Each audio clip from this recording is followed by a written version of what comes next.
Պարոն Կոնջարյան, հարկավ նման մարդ գոյություն չունի, որ ամեն ինչ իմանա, մանավանդ եթե խոսքը բերում է պարզ տեղեկատվության։ Բայց կա մի պարզ ճշմարտություն։ Եթե որևէ ձեռնարկություն աշխատում է վնասով, ինչ-որ մեկը պետք է այդ վնասը փակի։ Դա կամ պետք է արտաքին պարտք ներգրավես, կամ բաժնետերը պետք է գումար հատկացնի։ Ու եթե կամ պետք է բաժնետերը վնաս հատկացնի, կամ պարտք վերցնես։ Բաժնետերը հայփոստի սելյայնակիցներ, պետությունն է, հիմա հարցը ինչի տվեցինք, ինչի էս ամեն ինչը սկսեց, չէ, ակնհայտ է, հանրային հնչեղություն ունեցող մարդ, ձեզ հարց են տալի,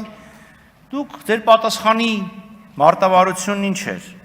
ասածներն ավելի շատ են աշխատել և ընդհանրապես բյուջեից փող չի ստանում, ինչ եք ուզում, բայց հաշվի առնելով այն պարզ հանգամանքը, որ Փակ բաժնետիրական ընկերության հայփոստի բաժնետերը Հայաստանի Հանրապետությունն է, հանրությունն է ֆինանսական հետևանքների կրողը, թե հաջողությունների և թե ձախողումների։ Ընկերությունը կես միլիարդի վնաս է ունեցել, անցյալ տարի ավելի շատ է ունեցել, մի տարի առաջ մի փոքր հաջողություն է ունեցել, հետո ավելի մեծ վնաս է ունեցել, և ահա վնասով աշխատող ընկերության ղեկավարը ստանում է ավելի շատ փող, քան երկրի նախագահն և վարչապետը միասին վերցրած։ Գումարը, որը հանրությունը, ժողովուրդը վճարում է այդ ընկերությանը և այդ պաշտոնյային, ավելի շատ է, քան հանրությունը վճարում է երկրի նախագահի և վարչապետին։ Միթե դա հարցեր չի առաջացնում, իհարկե առաջացնում է։ Ինչքան էր վճարում մասնավոր կառավարողը, հեչ կարևոր չի, հանրության վրա ինչքանը գումար է նստում։ Լավ, պարոն Կոնջարյան, դուք հայտնի եք նրանով, որ որոշակի գեղեցիկ արտահայտություններ եք մտցնում ազգային ժողով։ Արտահայտություններից մեկ հիշում եք քաղաքական հայդուկ նորել դինոզավր ասեցիք, այսինքն մարդիկ քաղաքական ուժ, ովքեր այսինքն հետևողականորեն նույն գաղափարախոսությանը հետամուտ են լինում։ Դրանի պատասխան մի ուրիշ տերմին ես եմ մտցել, քաղաքական քամելիոն։ Քամելիոն, այսինքն մի կենդանի, ով շատ ճկուն փոփոխվում է արտաքին իրավիճակի փոփոխությունների լույսի ներքո։ Եվ հիմա հարց է, ավելի լավ է լինել քաղաքական քամելիոն, թե քաղաքական հայդուկ։ Քամին որտեղից փչի, այդ գույնը ընդունես։ Իմ գործընկերները նշեցին, թե դուք քաղաքական ինչ ճանապարհ եք անցել, ձեր որոշելիքն է։ Դա է ձեր արժեքային համակարգը։ Բայց դրանով հանդերձ դա ձեզ իրավունք չի տալի մյուսներին պիտակավորել։ Այո, փոփոխությունը անհրաժեշտ է։ Եթե փոփոխություն չլինի, չի լինի առաջընթաց։ Բայց շատ հետաքրքիր է, որ փոփոխությունների քամին բռնում են այն դեպքում, եթե դա բխում է սեփական շահից։ Նույնը վերաբերում է նաև ձեր քաղաքական ուժին։ Ասում ենք սենց եղավ, դե մենք սխալվել ենք։ Մենք սենց էինք մտածում։ Մենք մտածում էինք ինչպես դաշնակցականներ, չէ, ինչպես դաշնակցականներ չէիք մտածում, եւ ոչ էլ գործում էիք։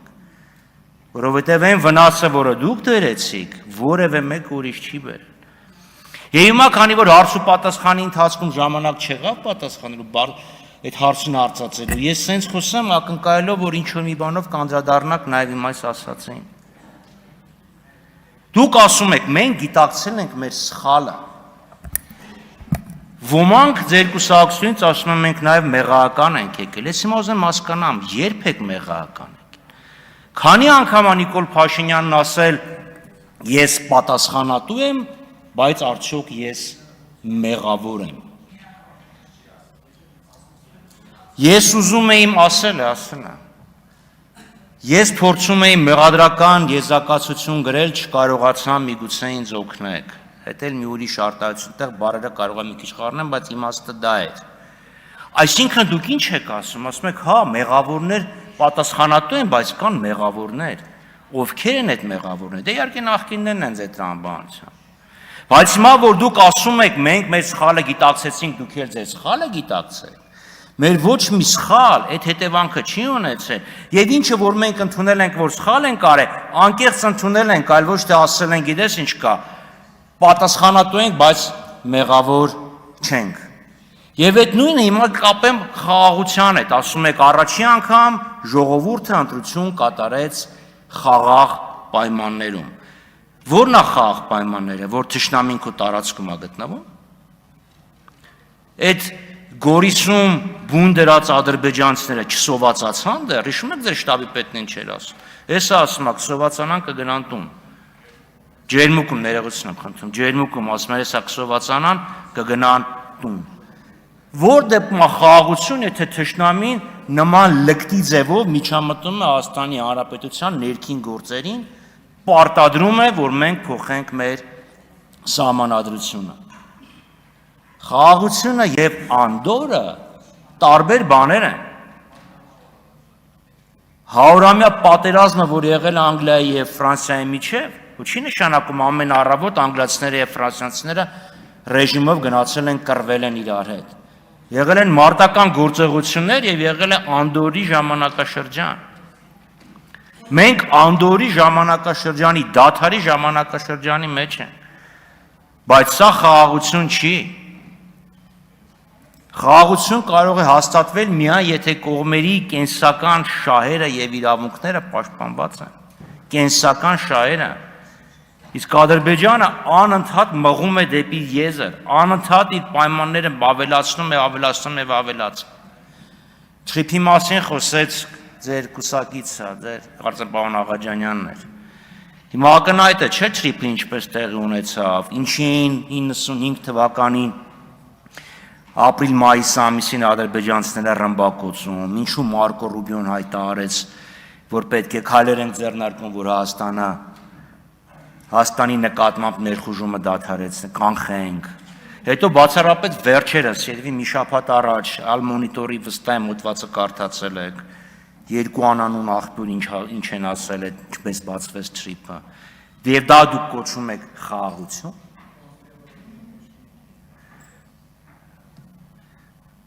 Եվ դա դուք կոչում եք խաղաղություն առանց կոնսպիրոլոգիայի։ Կրկնում եմ, խաղաղություն կլինի մի դեպքում,